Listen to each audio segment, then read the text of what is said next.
don't never spend my Bitcoin right now until it raises to where I think it needs to be. Remember that number, 100 million. I firmly bet my life that not in my lifetime, but maybe in my children's lifetime, that one Bitcoin today that's worth 40,000 is gonna be worth about $100 million. So what do? I buy and stack for my kids. You can stack for your future.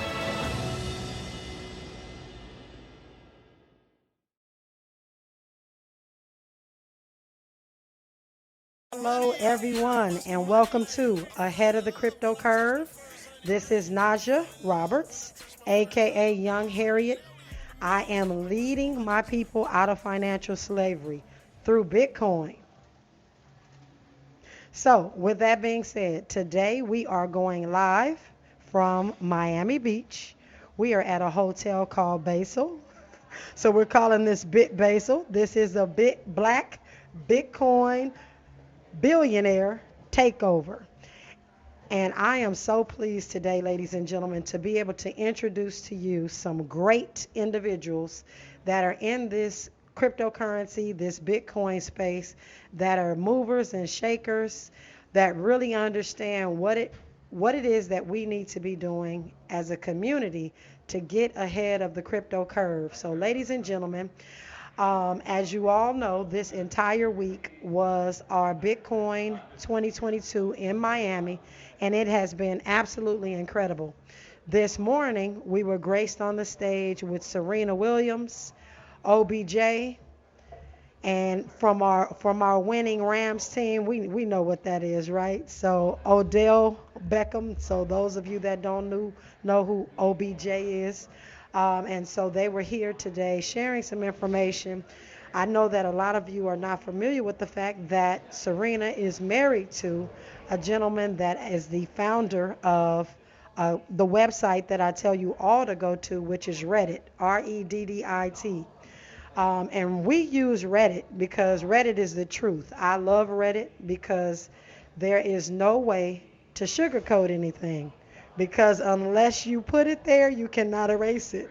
And I just absolutely love Reddit. So with that being said, I have a gentleman standing in front of me, and we are not going to hold him long, but I need you all to know about him, what it is he does, and how many fantastic things he does in this space. So without further ado, I would like to introduce you all to Bitcoin Brandon. So he has a shirt on that has a Bitcoin and Brandon. So, but his name is Fred Brandon, but he is definitely Bitcoin Brandon. So with that, can you tell us a little bit about who you are, what part of the country you live in, and what your career background is? Definitely, Najah. Thank you for having me here. My name is Fred Brandon. I am from the DMV. So we definitely do it big in the DMV, especially in this blockchain and crypto space. I have been in the crypto for possibly about 5 years, but I have been in cybersecurity for 11, but I've been in technology as a whole for over 20. I've done a little bit of everything from front-end development, worked a lot in the Microsoft space, working as a solution architect, working in Azure, SharePoint, things of that sort. Kind of moved over into cybersecurity, and from there, I think, my story starts to sound like a lot of others. We started getting into Bitcoin. We started finding that this is a place that we can either start investing and pretty much finding a way that we can hedge against this inflation that we have. But once I really looked at it, I looked at what was underneath Bitcoin, and it was a blockchain. And once I saw that the blockchain and everything I was doing with cybersecurity, it just clicked. So I started to make my transition and move over a lot from what I was doing with the Microsoft space and move really into the blockchain and crypto. So since you are an educator in this space, what would you tell someone who is brand new thinking about getting into Bitcoin specifically? And we talk about altcoins, but we talk about that being something someone does as a purpose, not as their staple. So What would you say to those individuals that are brand new thinking about coming into this space because you have such a diverse background and you've got a lot of education behind you. So what would you tell them? How would you break this down to tell them what they need to do to get started? So I think the first thing that we always tell everyone is go read the Bitcoin white paper, please. That's going to be your staple. That's going to give you that foundation to understand exactly what Bitcoin is. As you understand things of the double spend problem, peer-to-peer, and exactly what Bitcoin was created to do, this is going to be your foundation. Now, as you mentioned, there are a lot of other cryptocurrencies and things out there. It's probably about 19,000 at this point, but they're not the same. All cryptocurrency is not created equal, and we really need to understand that when we really start to get into Bitcoin, we understand exactly what it is and its purpose. And then if you decide to go somewhere else, you're going to start comparing everything that you look into to Bitcoin. So once you understand exactly what you're seeing in that white paper and understand what it is, it's only 9 pages long. This is going to give you those foundational principles before you start looking into anything else. And thank you for that. And so those of you that don't know how to get to the Bitcoin white paper, we talk about all the time going to Coin Market Cap, COIN Market, MARKET, like you're going to the grocery store. So coinmarketcap.com. Then you're going to click on Bitcoin. And then if you scroll through what they have there on that screen, you're going to see the Bitcoin white paper. You can also Google Bitcoin white paper, which is a PDF, and you can find the Bitcoin white paper there. So with that, ladies and gentlemen, when we come forward, we're going to be talking to Fred about what it is he's currently doing, the projects that he's involved in, and how you can get in contact with him. And again, he's in the DMV, so that's the entire DC, Virginia, and Maryland. I had to get that all together. I've been all over the country in the last couple of days, so you all, I'm just remembering that I'm here in Miami. So, but anyway, with that, when we come forward, we'll hear more from Bitcoin Brandon. This is KBLA Talk 1580. All right, ladies and gentlemen, we are back with Bitcoin Brandon, and we want him to share with us the types of companies that he has in this space. And again, as I do these interviews out in the field, I want to make sure that everyone is understanding the verticals, because you could be working for a phenomenal company, but what in that company can translate into the blockchain and the cryptocurrency space. And Fred has found a way to do that, and we want to hear all about it. So with that being said, Fred, tell us about what companies you have in this space. Okay, where do I start? So I have Brand New Technologies. This is one of the first companies I started where I actually speak to companies and help them learn more about blockchain, Microsoft, a lot of those different areas. So I really want to be able to reach out to the companies, the organizations, understanding that this space is a lot more than just Bitcoin. Being able to utilize blockchain has a lot more use cases, whether it's going to be in your supply chain, whether it's going to be something that's going to be internal, whether it's just say it's a private blockchain, or if it's going to be something public blockchain, or you're going to be actually infusing cryptocurrency into your processes. That is one of the first companies I started, and I recently started a foundation, which is actually called the Flames Foundation.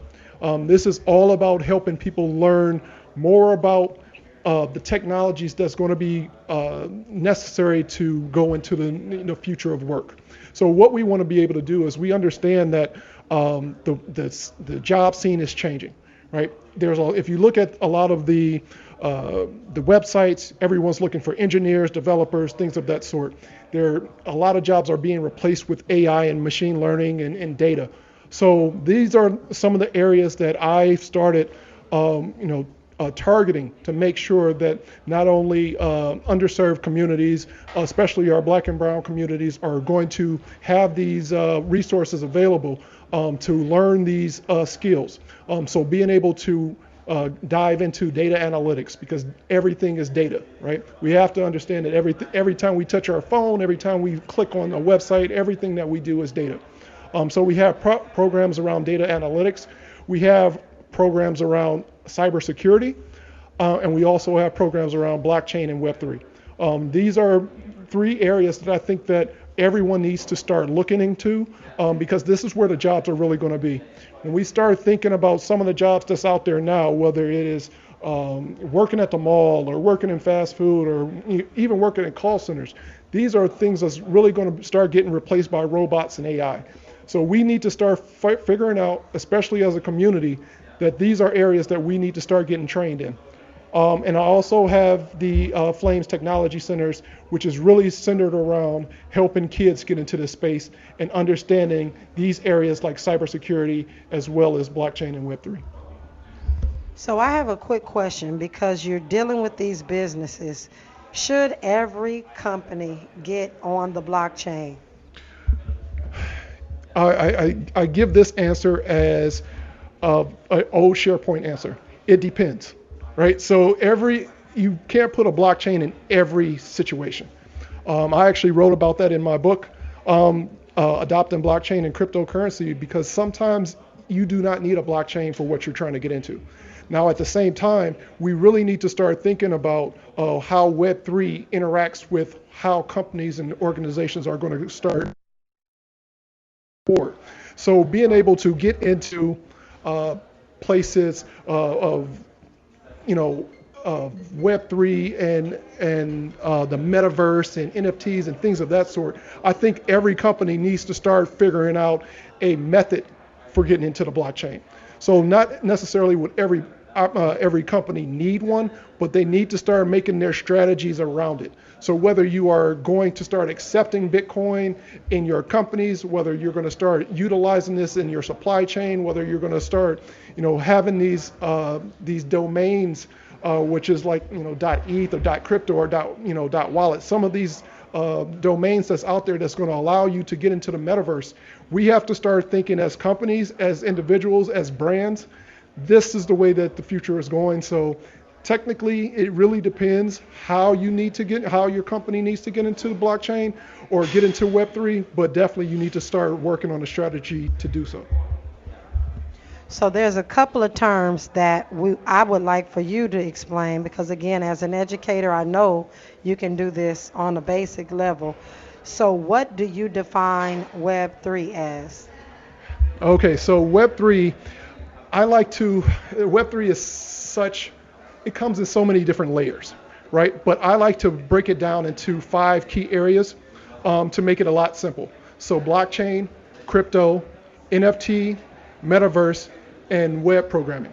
So being able to develop, whether it's the basic Web 2 level where you were doing a lot of HTML, CSS, JavaScript, awesome, right? Now you're starting to move into a little bit more of this development of whether it's going to be Solidity, where you're going to start thinking about smart contracts. You're going to think about React.js, Node.js, a lot of different JavaScript libraries and frameworks that's going to allow you to extend what you're doing.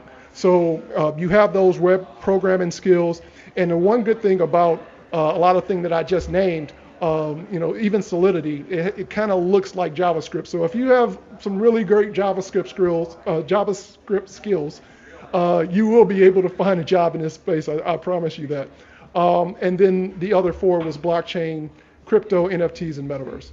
A lot of those things intersect in a lot of different ways. So as we start breaking down what those things are, whether NFTs can be in metaverse, or if a metaverse can exist without a blockchain, there's so many different possibilities. But as we start tapping into all of these different areas, I think that we can find our space in this space.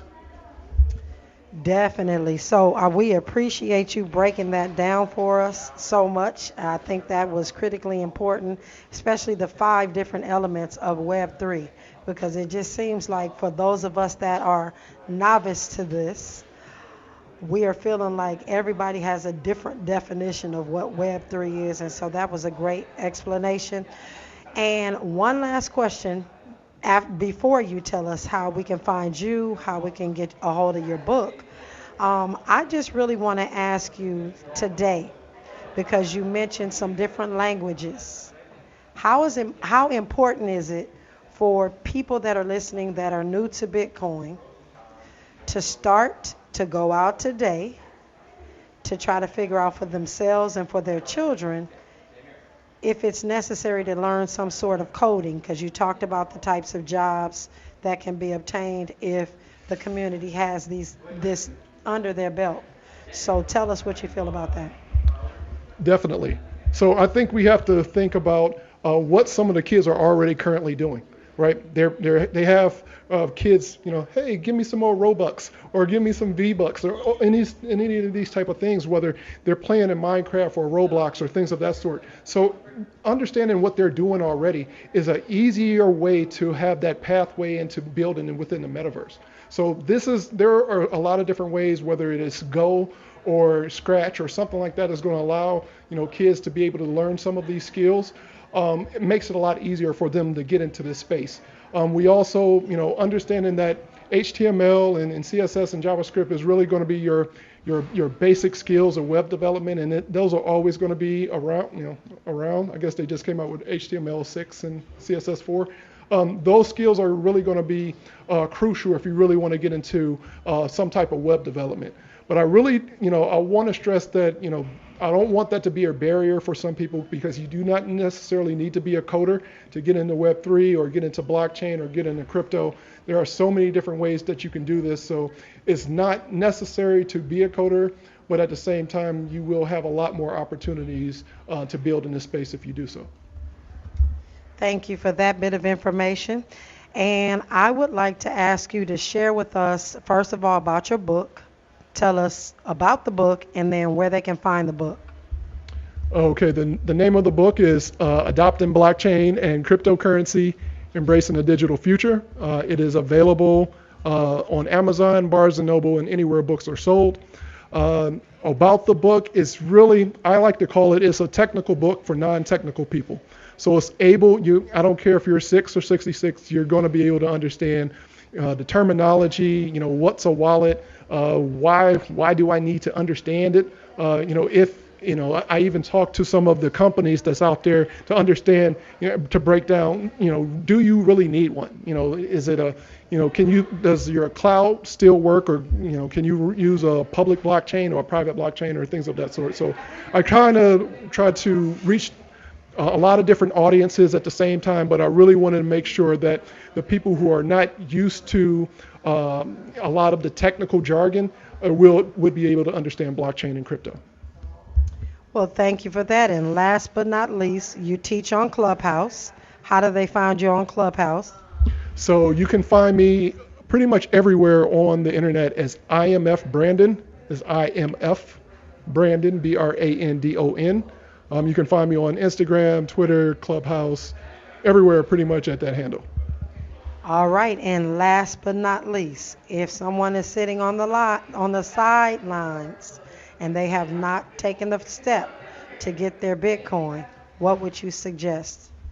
What are you waiting on? No, so you just have to, I think you really have to figure out, where you are. Right, it does not take a lot to do it. If you have something, easy as Cash App or something like that, you can start at $1, $5 or something like that. You can consider this probably your coffee money for the week, or coffee money for the day, depending on how much you drink coffee. Right, so depending on what you do, you can get off of zero by simply going to one of those platforms such as Cash App that allows you to be able to get off of zero today. All right. Well, Fred, we appreciate you and thank you so much for gracing us with your time. And we look forward to talking to you at a later date about your camps or whatever you're doing with the school. And we actually have about 2 more minutes. Can you tell us where they can get your children's program if they're on the East Coast? Okay, so everything is going to be on Flames flamescenters.com, right? So the company is called Flames Technology Centers, and you're able to go directly to the website to see exactly what we're doing. But we're also reaching out to a lot of different schools. So I actually have, is a financial literacy month.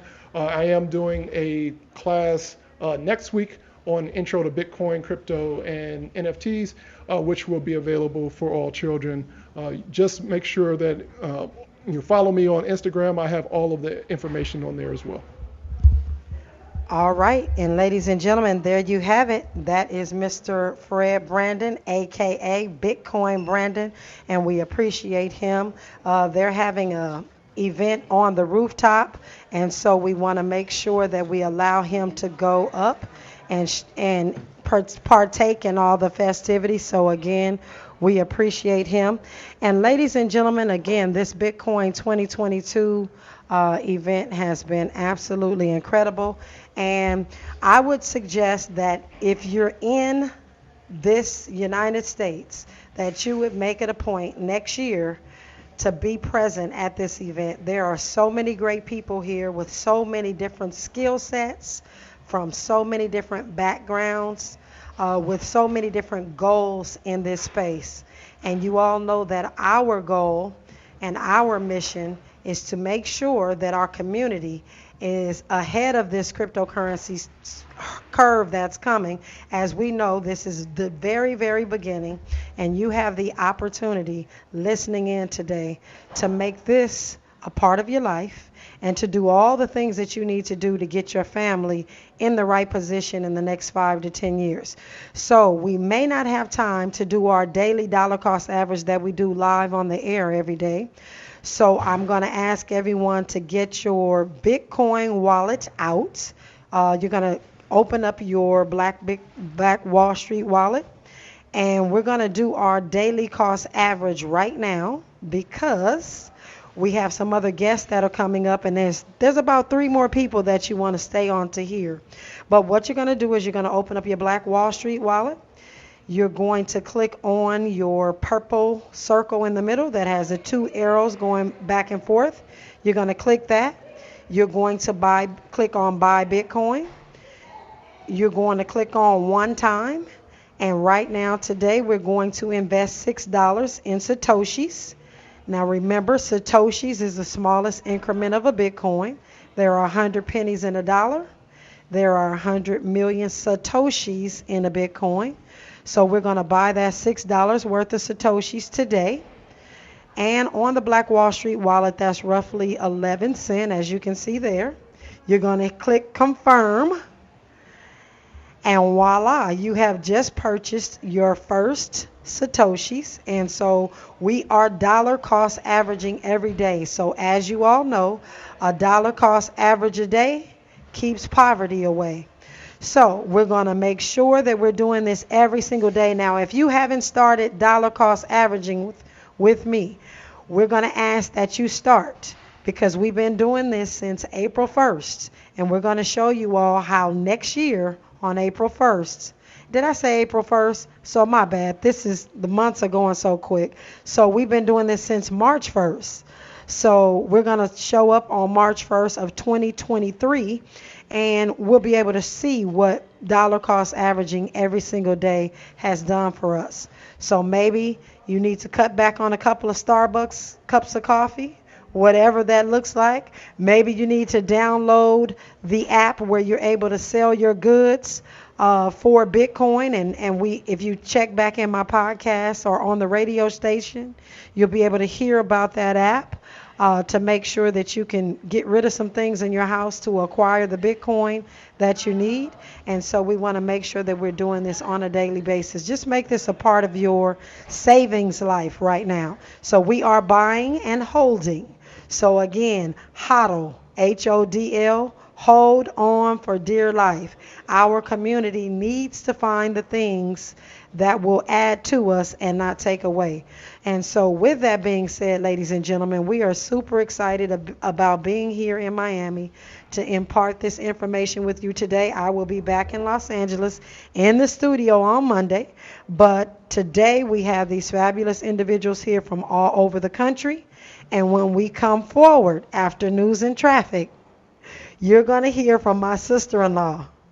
Her name is Sam. She has the most fabulous blue hair you've ever seen in your life. And you heard from her husband, Josh. He's one of my fabulous board members for Crypto Kids Camp. And they live in a whole nother state, and they come and support the Los Angeles community. And I appreciate her for loaning her husband to us, or to me, on a regular basis, because he comes to LA and stays with us to help out. So with that, Sam is going to talk about NFTs, the non-fungible tokens that she has been successful doing on the Bitcoin blockchain. So the question someone asked last week about whether or not, or actually not a question, but it was more of a statement that Bitcoin could not be done on, that NFTs could not be done on Bitcoin. Sam is here to talk to us about how she's doing that and why she's doing that. So when we come forward, ladies and gentlemen, this is KBLA Talk 1580. Hello, everyone, and welcome back to Ahead of the Crypto Curve. And I am your host, Najah Roberts, aka Young Harriet, leading my people out of financial slavery. And as you all know, we talk all the time about Bitcoin specifically. We talk about altcoins and how if you are going to support a project, that would be my only recommendation for getting involved in that project. We talk all the time about price over purpose. And the reason I say that we should, or you should, because I'm a recovering coinaholic, I'll tell you that. I know for sure I'm a recovering coinaholic. So I understand those of you that have come into this space just hearing about NFTs, don't know anything about the ecosystem, but you're here to learn, and so we appreciate that. But one of the questions we always get is whether or not Bitcoin can be method by way, I apologize, I'm going live, so I wanted to make sure it was still going. People always ask, can NFTs be done on Bitcoin, or rather they make the statement that NFTs cannot be done on Bitcoin. Well, I am graced today to have my sister-in-law here. Her name is Sam. And Sam is going to share with you, first of all, who she is, her career right now, which is phenomenal, and give you some inspiration about what you can actually do. And we're going to talk about her project, which happens to be an NFT project done on Bitcoin. And so without further ado, Mrs. Sam Kimbrough. Hey, thanks for having me. Yep, my name's Sam. I am a mom of a lot of kids. We've got 5 of them. We are like everything, getting them out of the system, birth them out of the system, school them out of the system, and try to do everything just a little bit different. And so me personally, I've been an artist my entire life. I've been the kid that like doodled the side of her math pages and didn't do the actual math. So I've always been interested in the art, the beauty, the joy, the music, the fun part of stuff. Technical stuff's great, currency's great, but like where's all the actual living of life? So I actually started minting my art on blockchain. So Counterparty is an actual Bitcoin NFT network. It's been around since 2014 and really started with the Rare Pepe's project. Actually, there's another project before that, but there's a lot of history. It's all on Bitcoin. It's part and processed in the Opreturn code, part of base layer. There is xchain.io, which is the block explorer, and you can just go in there and you can see all of these different projects. There are a ton, and every single day we're getting more and more artists onto the platform. I think 20 to 25% of the projects have been minted in the last 6 months. So even though it's been around for a while, kind of died for a little bit, now it's picking back up. We have been just constantly really bringing new people on board. One of our other Black Bitcoin Billionaire members, Corey Marshall, has minted a graphic novel on there. It's really amazing. Like, the way that I, in my simplest of terms, can explain it is this is no different than Etsy. I am creating a piece of art, I am putting it on a digital platform, and now I am getting paid directly in Bitcoin for it. So I am making my art my generational wealth, my kids' generational wealth. My kids are getting into it. They want to mint stuff, and all that's you just mint it. And so I will 100% admit I know nothing about Ethereum, but I do know of NFT scams and people getting hacked and all of their things getting lost. Counterparty is all on the blockchain. It is all 100% readable, like you can follow it all. It's transparent. And again, it is art, music, paintings, I mean, anything that you can imagine right there on Bitcoin. Well, thank you for sharing that information with us. And so I guess my next question to you is, as a mom making these NFTs, how has it enhanced because you're homeschooling and have been homeschooling since the beginning, which I commend you. Your children are fabulous, my little nieces and nephews. But so how has this affected your family? Well, first of all, it's been honestly, it's just been life changing. Making art, there's always like the trope of the starving artist, and art, a lot of times you don't get recognition until you're dead. And so you're able to now have like I, as a mom, am able to sit in my bed sometimes with my baby, create something, and then immediately be able to then promote that, whether it be on Telegram or in another community project, be able to have all of these people around me that are supportive, and my art is just out there. And it is, again, the biggest thing about it is being paid directly in Bitcoin. I am just stacking sats constantly every time I sell a piece of that art, and it's, to me, for me, it's going direct, like it is going directly to my kids. I am now an actual artist that is getting paid and making money and being able to contribute to my family in a generational way, and that's not just paying the bills right now. And so you got to buy milk, but you also got to think of that future. Absolutely. And so I know that the children are listening, and they would kill Auntie Najah if you didn't say their name live on the air. So let's go, all 5 of them. Hey guys, what's up? Archer, Conrad, Lou, Mav, and Scout. Love you, and we'll see you soon. All right, so with that being said, Sam actually has inspired me for the Crypto Kids Camp to make sure that our children are minting their NFTs on the same platform as Sam. And so we can announce that we have an NFT project that will be dropping with our children. And so I'm not going to give you all the name because we know it's a lot of people out there waiting to steal ideas, and we're not going to let you steal our idea. But it's really time for us to monetize some of the things that we're doing. I have a little one that's 5 years old. He draws every single day, and we're going to mint those projects. And I think that this is incredible. I have watched you on your journey. I remember when you first started, which is not, ladies and gentlemen, we're not talking about when she just started this thing like 10 years ago. We're talking about less than 4 or 5 months ago when she started minting her art.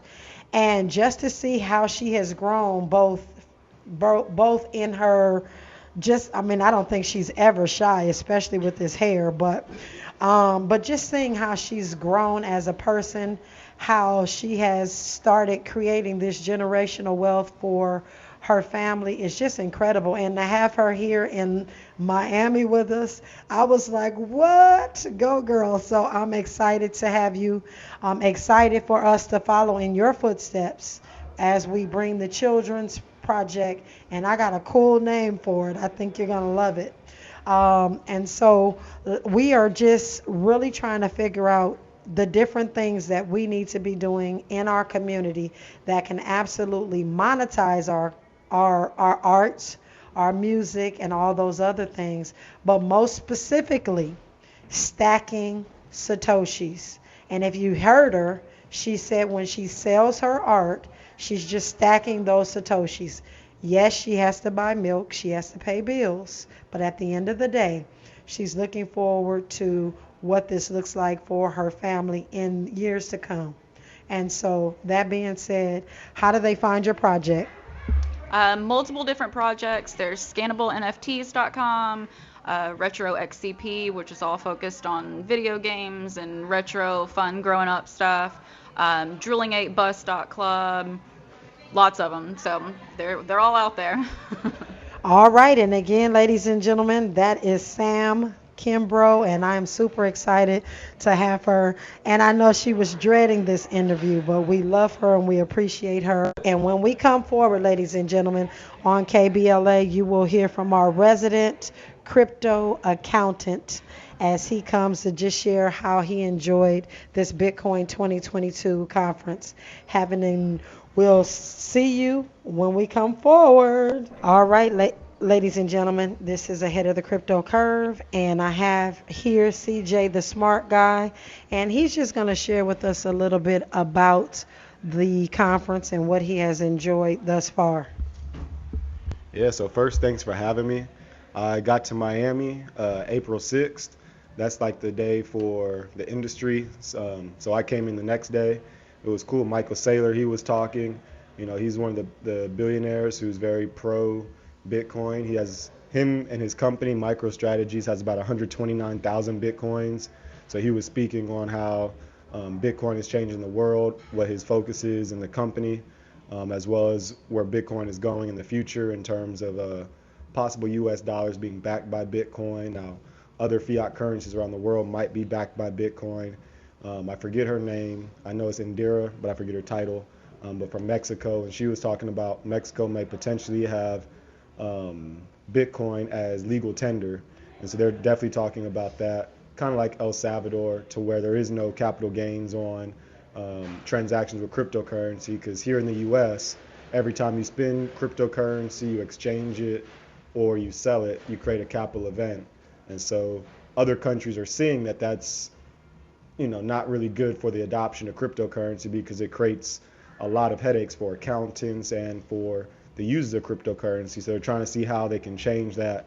Here in the US, there's some bills. Nothing has been passed yet, but there are some bills that have been created to see if any transactions less than $200 are not capital gains taxes. But as of right now, they still are. Okay, repeat that one more time about the $200, because I know some folks are going to be asking me, and they have you right here. Yeah, so nothing is official whatsoever. As of right now, every time you spend cryptocurrency, you are creating a capital gain or loss, depending on your cost basis. But there is a bill that's trying to say that if the transaction is under $200, then it's not a taxable event. So for instance, I have a lot of clients who spend cryptocurrency with their debit cards. They might have like a Uphold card or a Crypto.com card or something where they're spending cryptocurrency. And I keep telling them, don't buy Starbucks with your cryptocurrency, because your accounting fee, meaning what you're paying your accountant to keep track of that, is more than the coffee costs, because we're having to figure out what the cost basis is and how much the tax actually is. But so America, there's a bill that they're trying to say, well, if it's under $200, then there is no capital gains tax on it, which would be great for the adoption of cryptocurrency, but that has not gone into law yet. But we are at the point where politicians are actively talking about this. Michael Saylor was talking about the politicians and how with Joe Biden's executive order on March 9th, that the politicians are now paying more attention to the crypto industry, and that the adoption of a central bank digital currency is probably going to happen, as it's already happened in like a China or a Nigeria. All right, and how do folks find you? How do they find you as the crypto tax accountant? And I know the date is coming up for April 15th, and those of us who are slow, slapping my own self on the hand, how do they get in contact with you? Yeah, for sure. So you can go to www.cjthesmartguy.com. It'll take you to smartguytaxes.com. Sign up for my newsletter. Email me from there. The deadline this year is actually April 18th. Typically it's the 15th, but it falls on a weekend. So it's April 18th this year. And if you guys file an extension, then you have till October 15th to file. If you can't pay, I normally tell my clients to pay a little bit by April 15th or April 18th this year, so that they can avoid the bigger tax penalties. But the interest is half of 1% per month from April 18th to October 15th, and after that it turns into 5% interest. So we definitely want to get that paid by October 15th, but at least file that extension before April 18th, regardless of whether you can pay or not, just so you can avoid that full 5% interest and penalties. Well, thank you for that tip. And ladies and gentlemen, that was CJ the Smart Guy. And again, you can go to www.cjthesmartguy to ensure that you can get the right information about your taxes. And he personally is my tax accountant. I'm not going to even say preparer, because in the hood we're used to having some preparers, but this dude knows his stuff, and he knows about cryptocurrency and Bitcoin. And so you want to make sure when you're going to someone for your taxes that they know what they're doing. So with that said, when we come forward, we'll wrap up. This is KBLA Talk 1580. Hello, everyone. And again, this is Ahead of the Crypto Curve. This is Najah Roberts, and I am super excited to be broadcasting live today from Miami. And this has been an incredible event. And I cannot stress enough how important it is for you to get around other people who are like-minded, who understand this space, specifically Bitcoin, because again, we have to build upon the foundation. And I believe the foundation of everyone's portfolio is adding Bitcoin to their portfolio. So no matter what you're doing, if you're buying houses, if you have a 401k, annuities, and we're going to have some chit chats about those 401ks and annuities and some of the types of returns that you're getting. But we've really got to get our foundation centered around Bitcoin. If you choose to do some of these other things, such as collectibles that you just heard Sam talking about, it is exactly that. It is something that you're collecting. There is no guarantee that when you buy an NFT that there's going to be secondary market opportunity for you to resell and make a lion's share of money. But those artists that we support are those that are getting their just due. And I know that you understand that in our community, it is important that we own our content, that we own our art, that we own our music. And yes, the blockchain provides us that opportunity. So I want to make sure that that distinction is clear and that we know that we're talking about either price or purpose. And again, an NFT, non-fungible token, in my opinion, is for the purpose. And so with that, ladies and gentlemen, we want to always make sure that we are keeping our eye on the prize, that we are stacking Satoshis, and that we are forever adding to our Bitcoin wallets every day. Remember, a DCA a day keeps poverty away. And you may not be able to dollar cost average every single day, but maybe every week, if not every week, maybe once a month. But you figure out what that figure is. Mine is $6 a day, but you can very well do whatever you want. It can be $6, it can be $600, it can be $6,000, it can be $60. Whatever it is you can afford to invest, or whatever it is you can afford to lose. And I have to say that I'm not a financial advisor anymore on purpose. I am strictly here to educate and to share with you what me and my family are doing. But not only me and my family, there are thousands of other people around the world that are getting on this Bitcoin train and understanding what it will do for our community. So with that said, ladies and gentlemen, please don't touch that dial. Next up, we have the D.L. Hughley Show. And as you all know, D.L. Hughley is the truth. Get ready to enjoy some entertainment. And I will hear and talk to you all tomorrow from Las Vegas at another Bitcoin event. With that, this is KBLA Talk 1580.